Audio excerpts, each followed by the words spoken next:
Okay, what do we think? Is it too much? I think this might be a bit much, but this one is just not big enough. This garden bed here, been having trouble with the sprinklers watering things evenly because, well, everything is mounted up and grown so well. Good problem to have, right? But not ideal for my time in watering. So that is a 30-inch riser made by Orbit. This is a 48-inch riser. I think it goes like 28 or 26 to 48, something like that. I don't know exactly. This isn't a sponsorship for Orbit. It's just the only one I've been able to find that will go up that high. And I'm thinking, is this gonna look bad? I don't know. I don't know if it will. I think it'll be okay since it's gonna be somewhat hidden inside of the Impatiens, right? Yes? No? I think so. Oh, hey, what's up, garden friends? Jeff here. How's everybody? Hope you're doing well. I'm great. Managed to get my intro, my greeting in before we hit the 1 minute mark, just barely. All right. It is dark because, well, when it's sunny, it's incredibly hot. So I was waiting for it to get dark out, or darker, so I could get this done.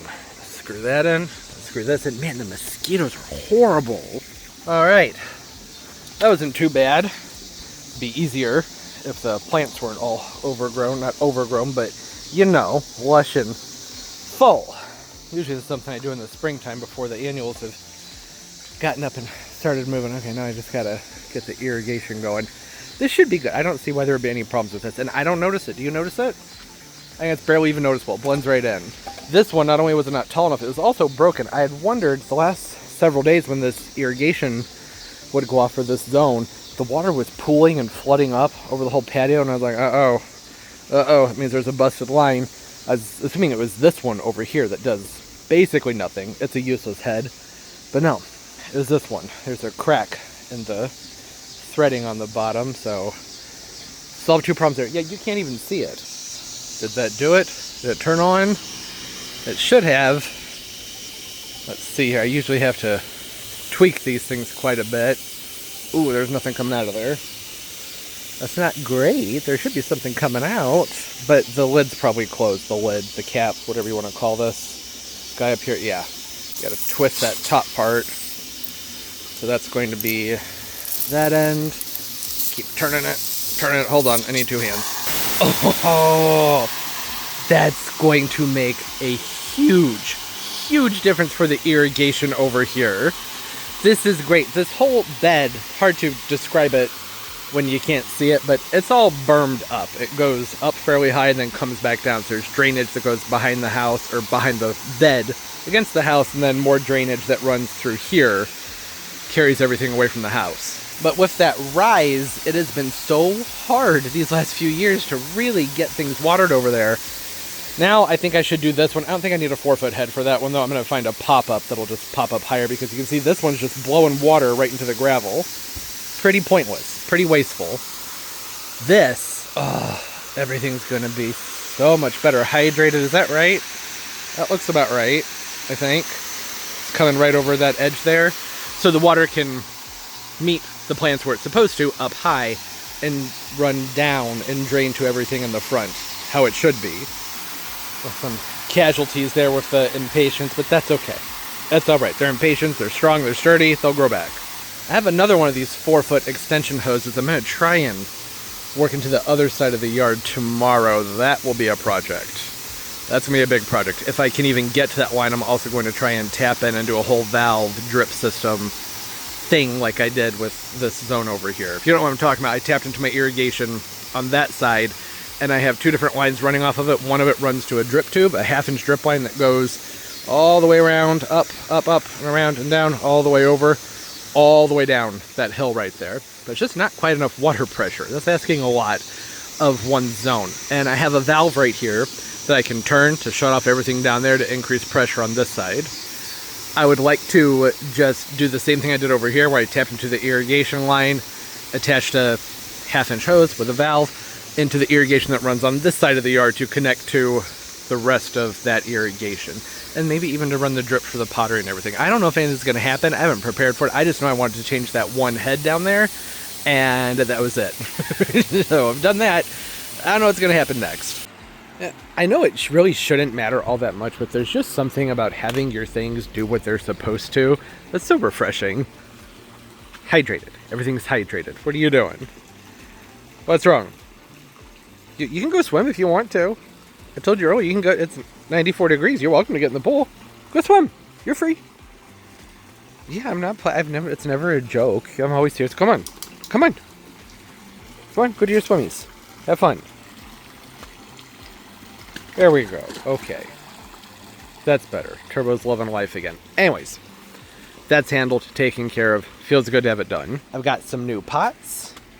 I'm excited about these. I have some mangaves and other things that need to get potted up. I don't think I'm going to do that right now. I had to order more potting as well. I have some over there, but I'm going to need it for something else. It's just going through a lot of soil this year. There's so many things that need to be repotted. You know, every few years, it's like I have to do a mass repot. So I've been trying to stagger it. So I think it was maybe 3 or 4 years ago, I repotted just a ton of my plants, almost all of them. And then I think it was 2 years went by, and last year I repotted a whole bunch, and this year I'm going to repot a whole bunch so that we can spread that out more. What happened back here? Oh no, my favorite bamboo. It's a little dry. Okay. Speaking of hydration, all right, it would appear the variegated bamboo was not a fan of the heat spell. Cut that right there. I think there's still a chance. Hopefully it still has some life in it. That is fairly dry. Well, shoot. Everything else back there is okay. Wimp. I haven't been watering it because the irrigation was hitting it, but I guess that clearly wasn't enough. I don't guess. It wasn't enough. So yeah, got the new pots. Looking forward to using these for the mangaves and for some other things. I have a whole bunch of new plants here. Just showed up in the mail, and I have some other fun things I picked up on clearance at the Home Depot and the Lowe's. Yeah, let's talk about it. May as well do the plants first. Oh, and the pot. Finally got a pot big enough to put that other crabapple tree in. People want to call it Tina. Why do I want to call it Tina? I'm pretty sure that there actually is a crabapple called Tina, but that's not this one. This is Color Burst, right. Very common crabapple. Color Burst. There it is. This guy. Needs a pot. Got that one potted up, I don't know, a couple weeks ago. And I was hoping to pot it up, or pot this other one up in a pot that matches this container, but that's just not going to happen. Sunny Days, the company that makes that other container, they don't make that size pot anymore. And I don't know, could y'all hear that? You okay? He's just over there choking himself. It's fine. Well, I have another pot that looks just like that one that the mule palm's in. Mule palm needs a root prune and a repot. So I was thinking, okay, well, I'll order another 27-inch container, put the mule palm into that new container, and then put the other crabapple in the other pot. It would have worked. I know it doesn't make sense, but just trust me, it would have worked out, so both the crabapples would have been matching pots. So did some price hunting, and I came down to thinking that this 27-inch rolled rim Brunella planter from Crescent Gardens would be the best way to go. That awkward pause was intentional. I have some thoughts on that. Okay, it is a 27-inch planter, and they did have the dimensions posted before I ordered it, but it just, the number sounded bigger. Oops. Don't get me wrong, it's a good-sized pot, but this is nowhere near big enough to put the mule palm in. Not at all. It's plenty big for this crabapple, though. So I'm torn right now. Oh yeah, see, that's fine. That's totally okay. But it would have been nice if the crabapples were in matching pots. However, these aren't the same crabapple, right? These have very different foliage on them. That one over there, the Royal Raindrops, has a darker foliage, different growth habit. So yeah, they don't have to match. I think it's a good enough looking pot. The problem is the Sunny Days, this planter, well, they don't make it anymore. But I believe it was a 28 or 30-inch container. They were a great price back then when they sold them. So if I want to put this crabapple, or the mule palm, I should say, if I want to repot that one, it need to go into a 30-inch container, minimum. Really 31-inch container like this. Those are about $340. I mean, some of them are a little bit cheaper than that, but still very expensive. So I'm inclined to just pull it, do a root prune, repot it back into its container, and just let the pots, the crabapples, then not match. Because really, ultimately, nobody cares. You won't even be able to see the pots. For the most part, there's going to be one tucked back there where the Robolini palm is, and another one back there where the windmill palm is during the winter time. And, well, you will be able to see the pots because all this other stuff won't be here. You get it. I was just thinking it'd be nice if things match, but, you know, I just don't think that's going to happen. Let's go ahead and get these popped open. We good? I think we're good. Got the audio working.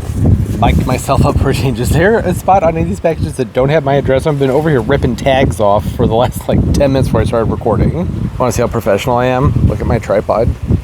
That's what I'm doing is my tripod. Ready to open these up. You may notice I'm laying on their sides. That's partially just because I think it'd be easier to get them out of their packages this way. Cut them from the top and the bottom and go out to the recycling a lot faster this way. Okay. Some spilled dirt. I always expect some of that when I get plants in the mail. It's not a terribly bad thing. The plants will be okay. What is this? Oh, that's right.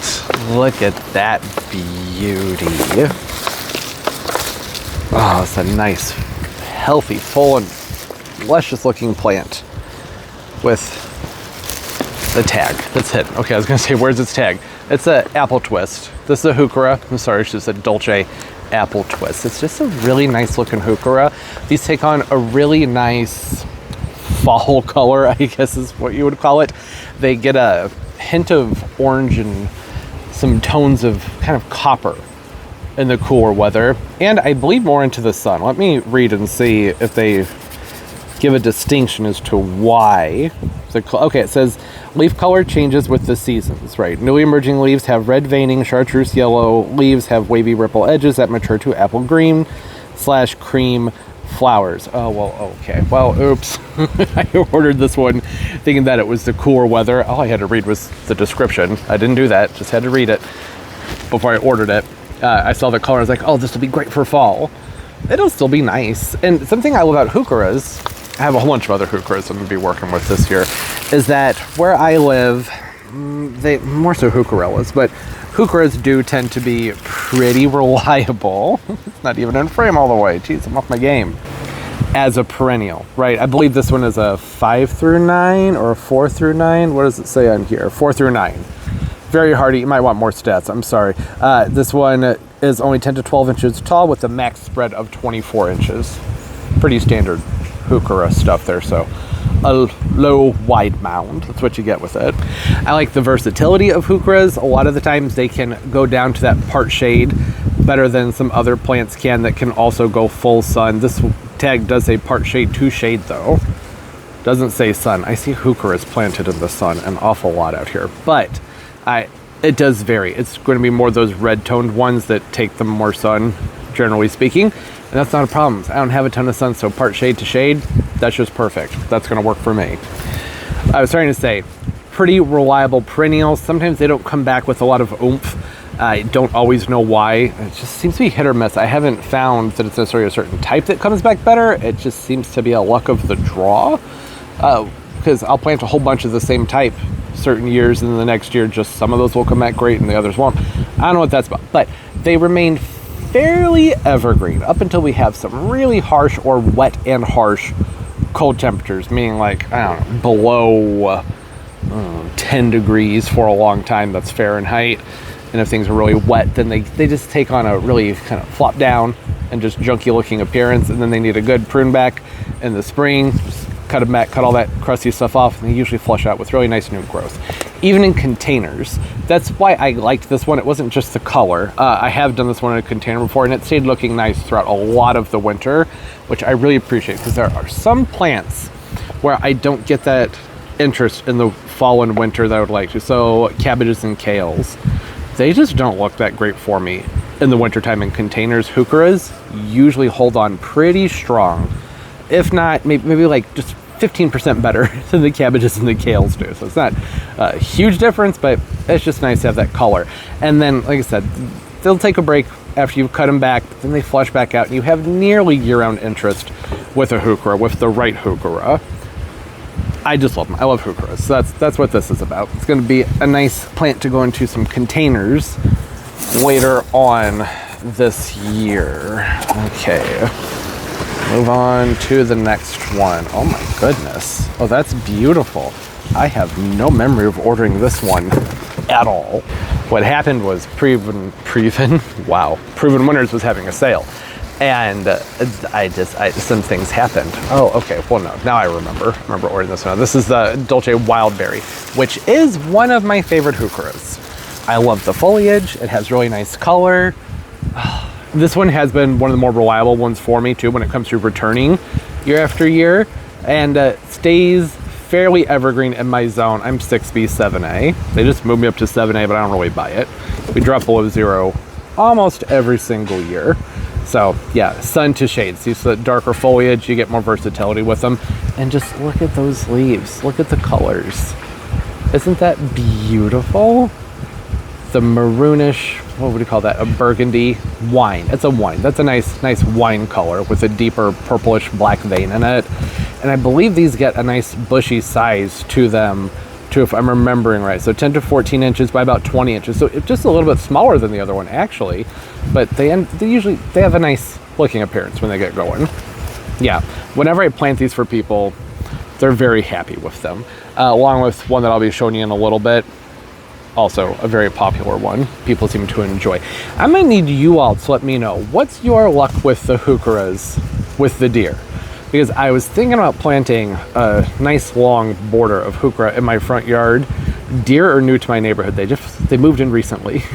So I'm having to learn how to garden better with deer. And a lot of things are saying that like the deer don't necessarily eat them, but some things are saying that they do. And I'm like, okay, well, I don't know. I don't know if it would work out very well or not, because the ones I have are pretty small. Like I said, you'll be seeing them in a bit, but comment down below, let me know, do the deer eat your Heucheras? I hope not, because I think that a big drift of those in my front yard would look really, really nice. I don't think there's gonna be any more surprises here, because I thought I knew everything I had gotten, and so far I haven't opened any of those things that I thought I had gotten. All right, can't open this one from the bottom, because it's one of those faulty types. Can't open this one from the bottom, and my address is all over it. I'm just gonna pull these out, and I'll set them up here, and then we can have a look at them. You see that? You see it? You see it? It's in my drink. There's a dead bug in my drink. R.I.P. little guy. That probably wasn't a fun way to go. Just froze to death. Poor thing.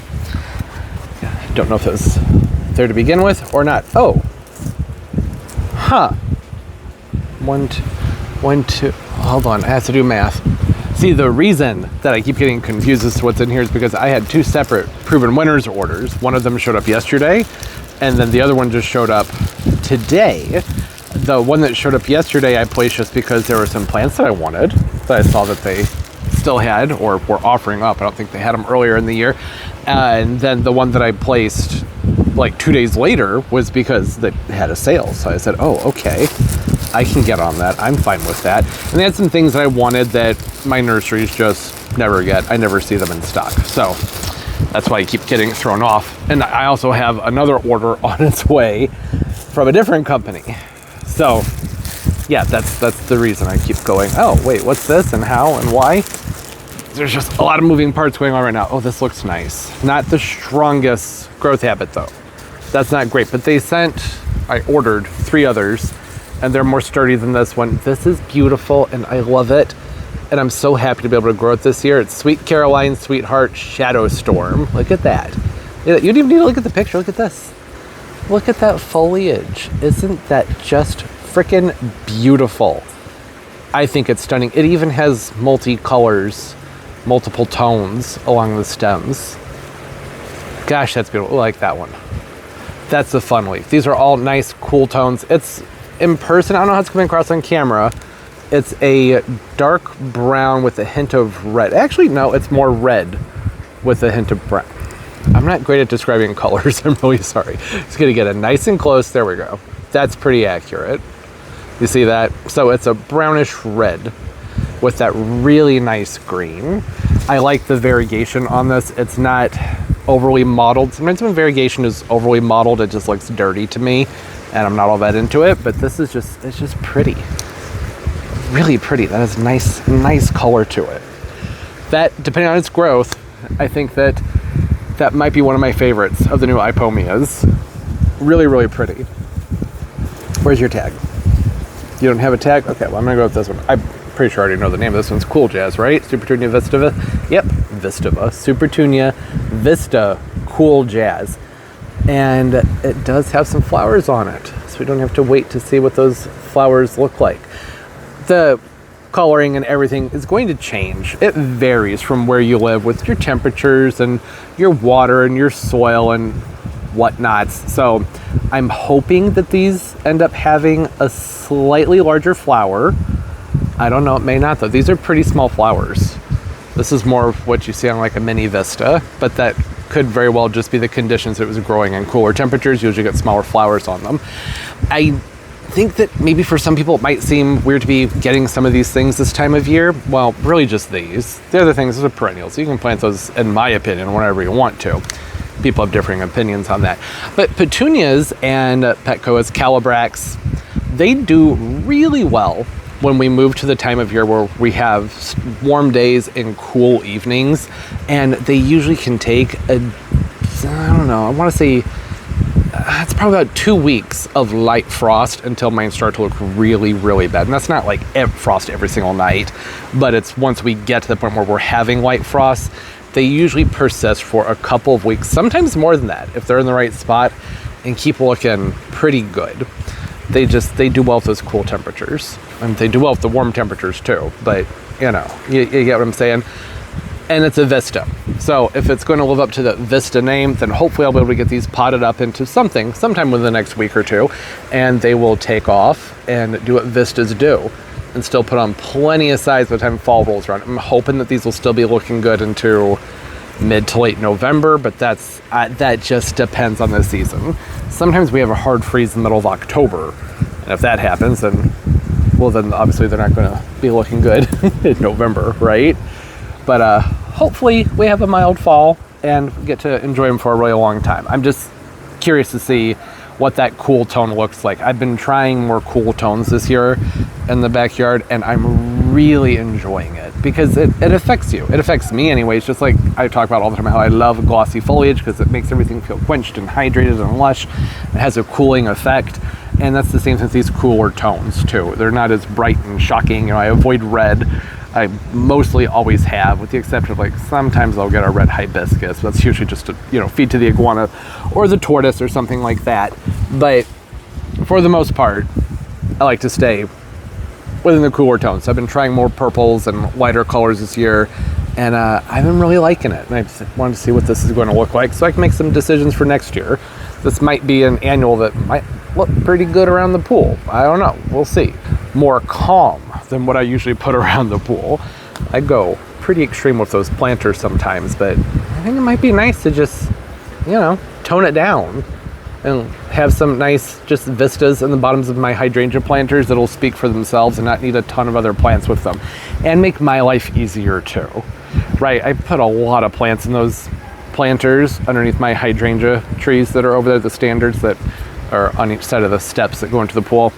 And it's a lot getting those things planted up, and money too. But with a Vista, I could put like 3 of these in each container, and I bet it'd be absolutely beautiful. So yeah, but I want to see how they perform though, because one of those containers gets more sun than the other. The other one does not get very much sun at all, so I have to use Vistas in those pots. Any other Petunia just won't make it. The bubblegum does okay, Snowdrift does okay, and well, I have the Tiara Pink in those pots, both of them this year, and the one in the shade is still growing really, really well. But the rest of the petunias that aren't a Vista type petunia, that are in the pot that doesn't get as much sun, they don't look as good. So yeah, that was part of it. Just wanted to get a few months under my belts with these and just, you know, see what they do. Hopefully they'll be really prolific. I mean, look how big they are in these containers. That's pretty good. That's encouraging. These should hopefully be nice, big, vigorous plants. See how they do with the sunlight though. That's the main thing I need to watch out for, is put one spot that gets less sun than the others. That way I can actually make an assessment. I don't want to forget that that was one of the main reasons I ordered these. Okay, now we've gotten down to the package where I know for sure what's in here. Although I've been saying that with these other ones, so who knows? I could be wrong. Is my address in here? These other packages, I've opened them and my address is like stuck. Yep, it's stuck right in there. Okay. You have to be careful about angles. Maybe I'll just pull them out. I'll just pull them out and I'll show them to you. Nope, that sticker came off real easily. That makes things easier because some people want to see the unboxing with the larger plants specifically. Proven Winners does a really good job with their packaging. I have had some orders, or really one order come from them this year where basically every single plant died. The plants were just smashed to pieces. I don't know what that's about. That's not typical. So I usually order from them maybe once a year to twice a year. Like I said, that doesn't normally happen, but I don't know. Had bad luck. A whole bunch of really nice Nemesias and some Plectanthrus and some Ipomoeas that just, they were smashed. And they didn't recover. Well, a couple of them recovered, but not many of them. Jeez, these are tiny. Hopefully that won't matter, because the reason I got these is because they're supposed to be very fast growers. And for my purposes, these being not very big doesn't really matter. It's just if you've been around for any amount of time on my channel, you know how I just love when small plants are put into gigantic pots and then sold for a higher price. Maybe these have rooted into the entire container. No, I don't think so. Look, I mean, I can put my entire hand down into this mix, so I'm thinking those probably haven't been in those pots for too long, but they do feel like they've taken root, just not heavily, and that's okay. They're going to be easier to plant now. So these are the Sunjoy Fats Neo Barberries. I kind of messed up on this one. So I was for some reason thinking that the Sunjoy Barberries were sterile. Where I live, Barberries are, it's mixed. There's mixed opinions as to whether or not they're invasive. I have never seen any of mine sprout up. I have tons of, not tons, like, I don't know, 6 of them plants in my front yard. They've been there since this house was built, to my knowledge, and I've never seen them pop up anywhere. But at the same time, Barberries are a plant where they produce a berry. The birds come and eat that berry, take it somewhere else, poop it out somewhere, and that's where it grows. I spend a good amount of time out in nature, hiking in my area, and just, walking the dog. I don't see Barberries. I spend a good amount of time observing too. I see all the Callaway pears and the Japanese honeysuckles, but I haven't seen these. But the map has them listed in my area as like a potential threat. So, oops, I thought that these were sterile. It turns out, from what I've been able to find, that this one is not one of the sterile ones. Though they do have some that are sterile, but it doesn't say anything about being sterile. I was hoping I was wrong, and that I would read this tag and it would say it's one of the sterile ones, but nope, no luck.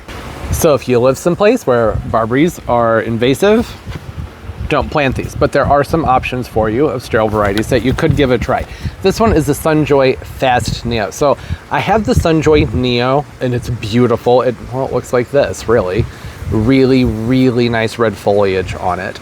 This one right here is just supposed to be essentially the same thing, right? It's just really fast. Easy care color, leaves are bright orange in spring and mature to vivid red in the summer. Tidy, rounded shape, requires no pruning to maintain. Well, I watched a video where they were talking about it, and they said that it was supposed to be a very fast grower. I think that would be a really good thing to incorporate into your tag, though. People are going to want to read this and go, oh, it's a fast grower. That's great. That's a really big selling point, and just having it in the name might not be enough for a lot of people. So it's just, I think that would have been a smart thing to say.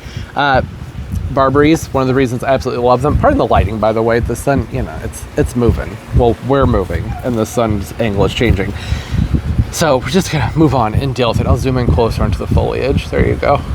Isn't that beautiful? Look, pretty nice orangey red foliage. Not a lot of it because these plants are tiny, but it does look nice though, doesn't it? Very pretty. One of the reasons I really like Barberries is, well, one, they have thorns on them, which I know is a reason to not like a plant sometimes. But having some shrubbery around that has thorns on it is usually a good idea just for the wildlife.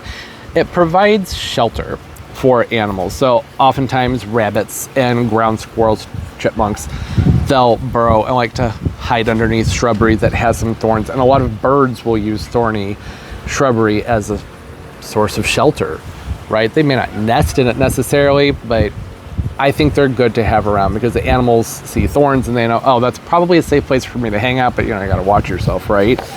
The birds always seem to enjoy the Barberries. Another thing I love about them is that they are very versatile. So a Barberry can go shade to sun. I think this tag might say part shade. No? No, it says 4 to 6 plus hours. That's shade to sun, right? So we gotta love that. That's why they've been doing well in my front yard, because they can take those conditions. My front yard, I guess you don't know this, I don't ever show my front yard, but my front yard used to get a ton of sun, but then some of the trees grew, as they do, and now it gets a lot of shade. And because my front yard was planted up with yews and barberries, that's the majority of the plants, some boxwood and Japanese maples, I haven't had to change out my shrubbery, because these were plants that were able to take that transition and do totally fine with that. So these are a good option, I think, for underplanting around smaller trees too.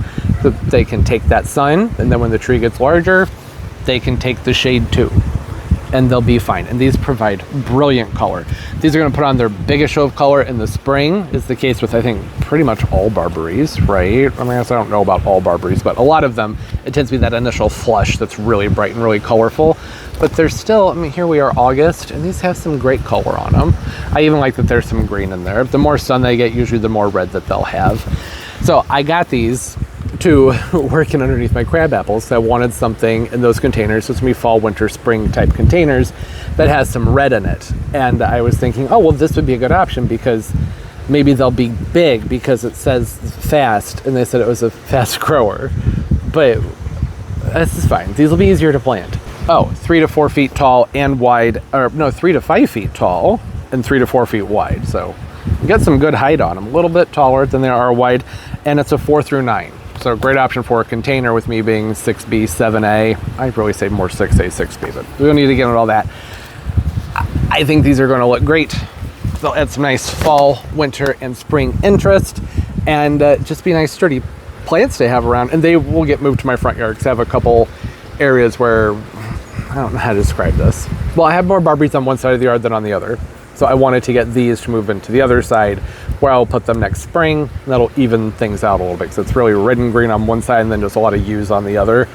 I want to pop some of those in on that side. So works out for all the different things, right? And there's the rest of them. These are the ones that I got yesterday.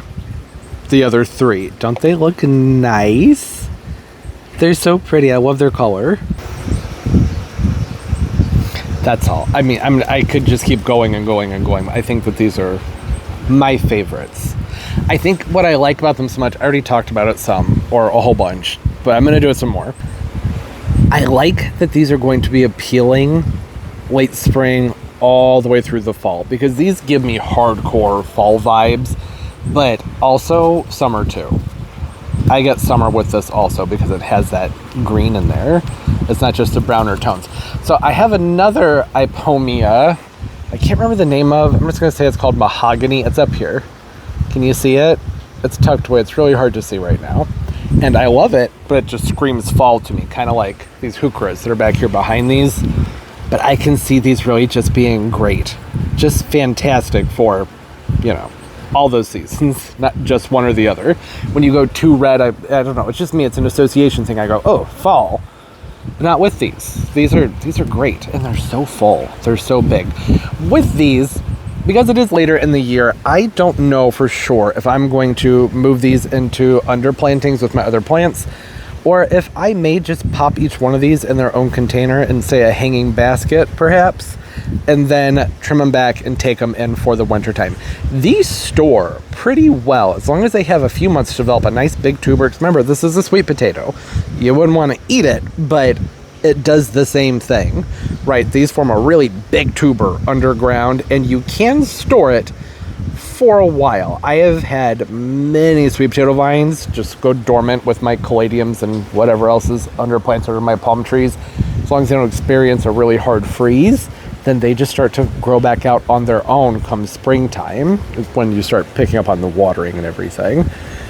But I don't know if these are going to have enough time to really develop that nice big tuber that I could just store in more of that cool, dark, dry, dormant sort of fashion, you know what I mean? So I'm thinking maybe I'll put a couple of them into planters and put a couple of others into hanging baskets, so that I just have an easier option of being able to move them in and continue growing them, instead of chopping them back and wanting to store them as a dormant plant for next year. So that's the only reason I brought them back out, was, well, one, to show you the others and how beautiful they are. They're wonderful colors. These are great. fantastic. I'm going to plant a whole bunch of these next year. You think, how beautiful would that be? That's a nice looking Ipomia up there. Hint of green, I think is what it's called. I can't remember, but that'd be prettier. I'd like that up there even more. That one's got kind of a wild appearance to it. But I do like the chartreuse too. So maybe not. It's okay. You can like multiple things at the same time when they're wildly different. That's okay. Good to have some diversity, right? Okay, look at all of these Heucheras. These are not from, well, they are Proven Winners plants, but I picked these up at Home Depot. They were on clearance for $3 a piece. I am so happy that they have been selling perennials in these smaller containers because, you know, perennials, they just get expensive. Plants in general are expensive these days, you know, because everything's expensive. Pardon the trash can. It's actually, I'm using to block the wind from hitting my mic, so I still have a breeze on my head, but not down here on my chest where the microphone is. They get pricey, so it's nice to have this option of just planting things out from a smaller size. And like I said, for $3 a piece, can't go wrong with that. And it's one of my favorites, which is the Primo Peachberry Ice. It's just a classic. Sun to shade, 8 to 10 inches tall. And look at the color on that. They color up so nicely. A beautiful option for adding orange to your shade garden. Large apricot orange leaves have a silver overlay, beautiful, pronounced ruffling, and bright pink undersides. Leaves mellow in warmer months, cream flowers. Yeah. They're just great. I planted the Peachberry Ice actually is just a really popular one around here. I see it planted a lot. It's actually starting to become like a parking lot plant. You know what I'm talking about? The types of plants, which around here it's a lot of euonymus, a lot of burning bushes and stelladoros, daylilies, those sorts of things. The things you see in the parking lots and in the medians. Seeing a lot of the Peachberry Ices because they're sturdy and they add a lot of color and they're great, just great because of all the things I just said. Look at that. Isn't that beautiful? Very nice. So this is what I was talking about earlier about doing a border in my front yard where I need some more color. But, you know, the deer, I don't know for sure. So I'm probably going to hold a few of these back to use in the, you know, later containers I'll be doing in probably a month or so from now to get things looking more fallish out here. Because, you know, the palm trees, they got to go when it gets cold. And I want some stuff out here. I don't want it to just look barren all winter. So these will be good for that because, as I mentioned when I was talking about these over here, they remain somewhat evergreen. They become, I guess, what I would call a misheveled evergreen, where I live, at least, you know. Even in a container, they usually hold up nicely until later in the winter or unless we have really extreme conditions. So, yeah. That was just a great deal. $3 a pop. Hey, you think it's a good deal too, don't you, Turbo? Very good deal. I can't believe he's not swimming. Guess he got that out of his system really fast. Okay, so that's all of these new guys. And then over here, that wasn't too much moving, make anybody sick there. I picked up these cordylines from Lowe's. These were marked down to $4 a pop. From, what's the ridiculous price on them? 20. That's actually not that bad, because these are a decent size. I grabbed 3 of them. One of them broke though. It fell out of the cart. I was also picking up a bunch of gravel and pool salts and didn't realize, and then this happened. But that's okay. You know what's nice about a cordyline? You can just take this cordylini, don't care how you say it, remove the bottom few leaves on here. They do pop off fairly easy, especially when you're using 2 hands. And you can take this piece, stick it down to some moist soil, boom, you got a new plant. You can't go wrong with that. There were 2 other plants from the Proven Winners order that came yesterday that showed up looking awful. I put them in here to give them a soak. Don't know how they're going to do. These are just Vermillionaire Kupfias. They still got green on them, but they were bone dry when I popped that box open. So I'm going to be keeping them in a nice filtered, protected spot and keeping them nice and moist for, well, I mean, forever, really. I'm not going to let these take much drought until they start comparing. This one looks a lot better. That one looks a lot nicer, doesn't it? Yeah, I mean, it's still not a great looking plant. But this one over here, yeah, I don't know. That one might be a goner. Okay, there we go. Lots of new plants, new things to work with. I suppose the next thing I should do, well, I had another irrigation line I was supposed to do, which would have made more sense to do after I did the first one, but I got excited because the new plants were here, and you can't wait long to open them, right? So they showed up, I needed to get those opened. But I don't feel like doing that now. That one's good. I don't need to do the other one right at this moment. I need to plant this up at this moment here. It's getting kind of dark. Okay, we'll pick up in the morning, get this handled over here, get this crabapple planted up, and there's so many different things to choose from for underplanting now. Excited about that. You having fun? You like helping clean up the palm trees, don't you, Turbo? Ow, ow. All right, I was asking for that. Can't be a normal dog and just play with the stick. Nope, gotta have this thing. Ow. Okay. All right, okay. That was fun. Can you sit? Good sit. Can you lie down? Good boy, get your toy. You're free. Yeah, okay, all right, go play. Yeah, we'll pick up tomorrow and get something done over there with that crabapple. Or something else. I don't know, there's plenty to do. I love it. There it goes, you see it? Look at it. You can't really see it, just trust me. It's spraying all over the place. Doing what it's supposed to do. Okay, hi, morning. Good boy, Turbo. I love him. He's always smiling. Such a good boy. I don't know if this is film worthy or not. I'm just going to pot up the crabapple.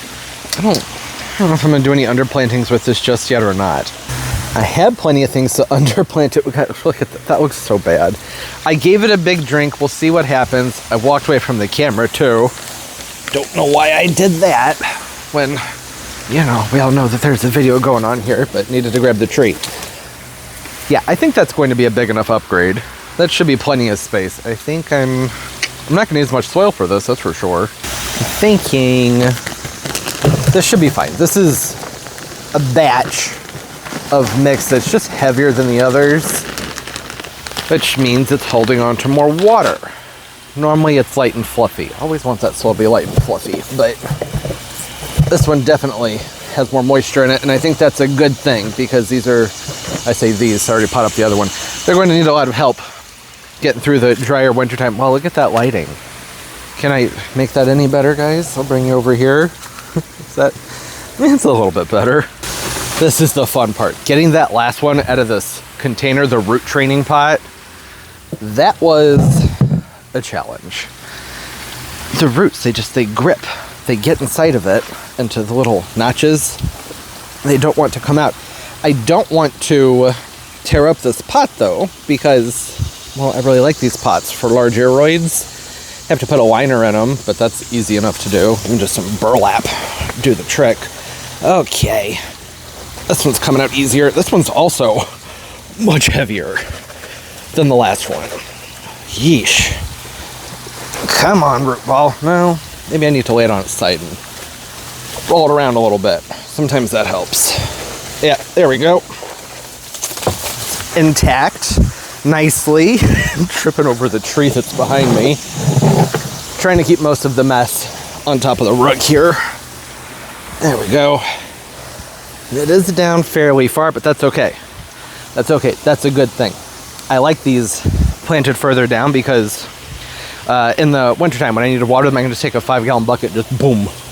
Just, you know, dunk it on top of the pot. Makes things easier. I don't mind it that way at all. That is great for trailers though, right? You want a good trailer in your pot, you need to have things lifted up higher. You know, sometimes when I have a container and I put a plant in it, oftentimes, I'm sure a lot of you do this too, and you're worried that it might be too low in the container, you should just lift it up and shimmy the soil. Boom. Yeah, and that's good. I still have about 1.5 inch lip there. That should be plenty big enough. Moving on to bag number 2. Fill it up. I love potting big plants like this in big containers because it's just so rare that you have all this space to work with. Once this has been in this container for, I don't know, a season, there's not going to be a lot of wiggle room for putting plants down inside the pot because, well, it's going to be all roots. And oftentimes you can just go in, what I do anyways, is I'll go in and just use like a hori-hori and cut out holes where I want to put things. That's never really been a problem. In fact, I think it's the only reason I'm able to keep my hydrangeas in their containers for so long, is because they get some sort of root prunage every single year. This is a very clumpy bag. I'm gonna go through and break up those clumps, pack it down. I am not one of those people who says don't pack your soil down. I disagree with that completely. There are some circumstances where I don't think it's necessary, but I like to make sure that you at least, you know, tap it down and then water it in. And sometimes I'll tap it down again. So I'm very much not one of the, oh, just dump soil in there and don't worry about air bubbles. What's going on there? You need to gently pat it down. Won't be using that, at least not right now. It's an anemone. I want to do a mixture of annuals and perennials in these containers. Well, we know we have the Sunjoys down here, right? So that'll be nice. Some winter color, was the whole point. Do I have another one of the feather falls? I almost called it Ferris Falls. What's a Ferris Falls? I don't know if I do or not. Hey, baby. I'm a little swamp monster. You having a good time? Having fun swimming your laps? Good boy. Let's see. If I have another, it will be down here. My poor sugar spice. Okay. All right, there's 2 more of these.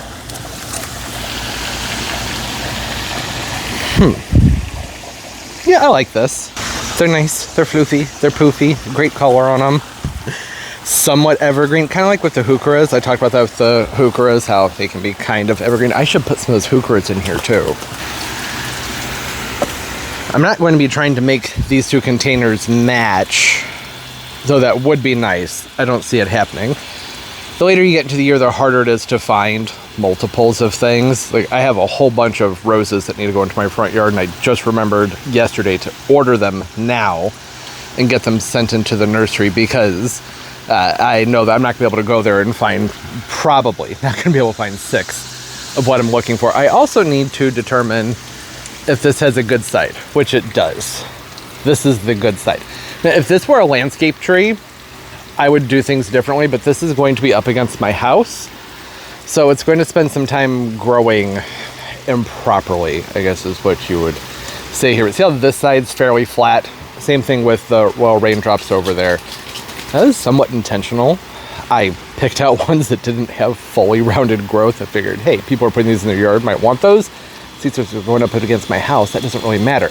But if these were going to the landscape, then I would get this in the ground, make sure it's nice and straight, and then I would do a prune on each side, more actually on this side, to encourage more growth out of this side and try and even things out. But I'm not worried about that right now. Deviated so quickly. I have those kufiyas that don't look great, but the sooner they get into a potting mix, the better.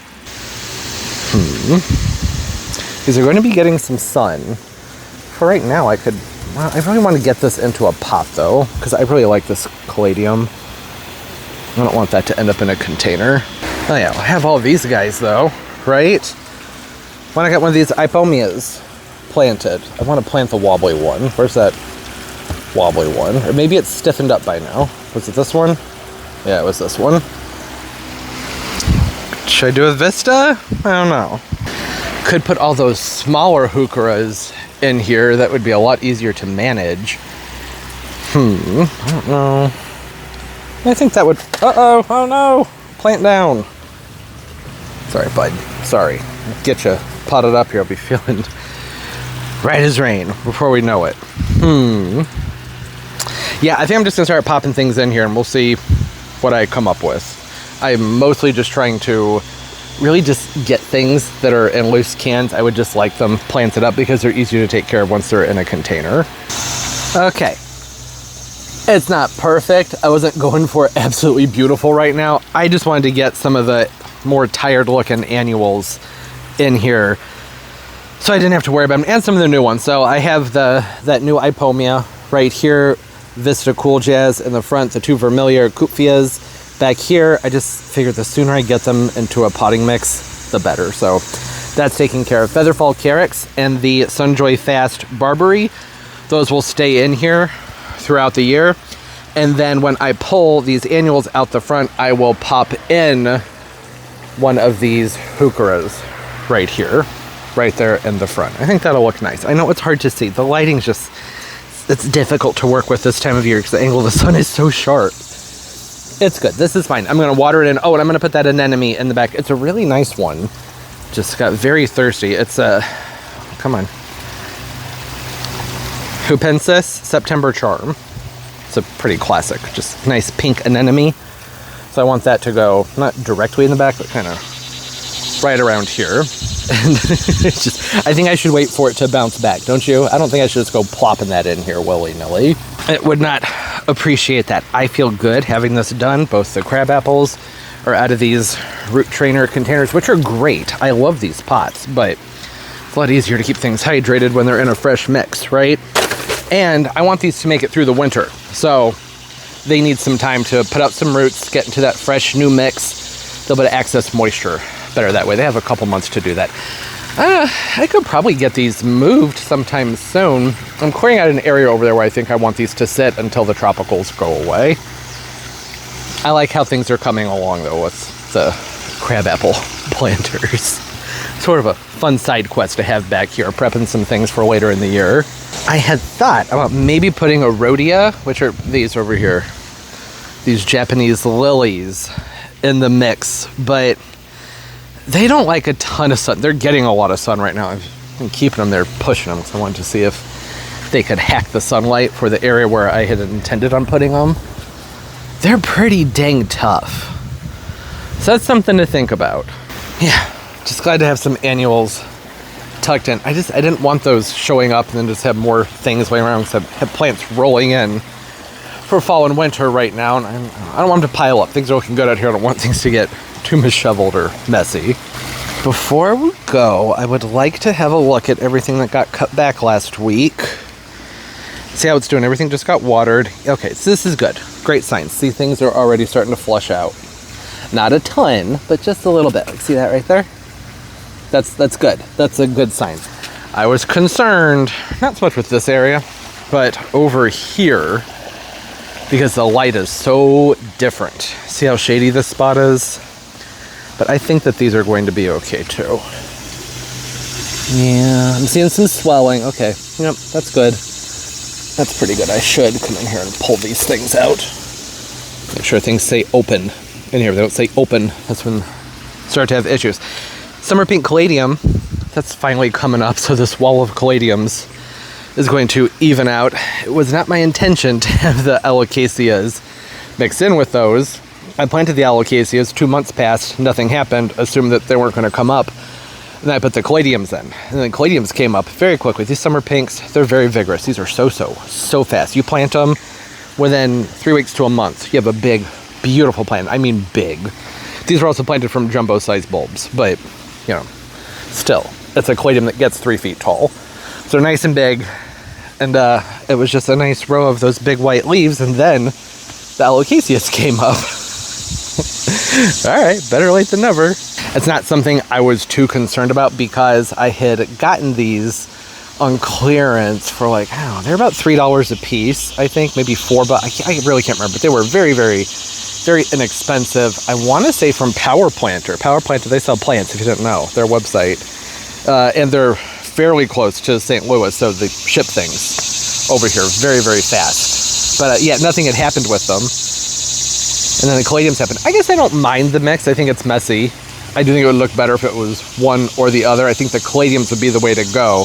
Alocasias have a really strong impact when they have the right light and can get to be a nice size. These don't really have that, but considering they're planted from little baseball-sized tubers, it's pretty good. And the growth is surprisingly even on these too, don't you think? There's not much sun over here in this area, and then there's more sun towards the middle, and then it wanes out again. Down at the other end, but I'm seeing things fairly even. These came up later than those, so I don't know, that makes some sense that these would be a little bit smaller than those. They are stretched because there's not much light here, but there was a lot of light when I planted them, and I was thinking, okay, well, that'll warm things up, it'll get them going, then they can just sort of hang out and grow more slowly when it gets darker. Okay, I'm just happy that they're growing. Everything's looking good. But it is bothering me that it's a big jumble of giant aroid leaves. Instead of having that bother me, I think I need to just appreciate that kind of having my cake and eating it too, which isn't necessarily what I wanted, but sometimes that's how things work out when you get hasty. I waited nearly 2 months for them to bloom or to sprout. I don't really think that's hasty. That's a pretty long time. We've had a really cool and mild spring and summer so far. I mean, we've had plenty of ridiculously hot days, but they've been intermittent with really cool weather for where I live. Not necessarily actually cool weather, but for St. Louis, fairly cool. But as I say that, a heat advisory showed up this morning. We're supposed to be pushing back up into the high 90s for several days, so I need to focus on watering and, my hydrangeas. Thought we were going to make it through the year without crazy temperatures. It might cook them, but I don't know. I don't think it's going to happen. Geez, they look thirsty too. Oh, the drip just ran. I watched it run. Came out the bottom of the pot. And we need to run it for a little bit longer. How are the Kaylas doing? They're fine. Not much happening with us. Anyways, hey, thanks for hanging out. It was a fun few days of little intermittent activities out here. Love all the new plants and the sprinkler head. Just beautiful. The other one, if you're wondering, is going to be going all the way back there. You won't be able to see it. That's why I haven't filmed it, because it's going to be an out-of-sight thing. It's not really going to matter. It's going to be exactly what I did over there. Whew. I need fan. I need to sit by the fan. The humidity. Oh, it's so sticky. Yeah, hey, hope everybody's doing well, having a great day, a great life, and everything's going absolutely beautifully for you. And of course, as always, and most importantly, everybody, keep on growing. Bye-bye.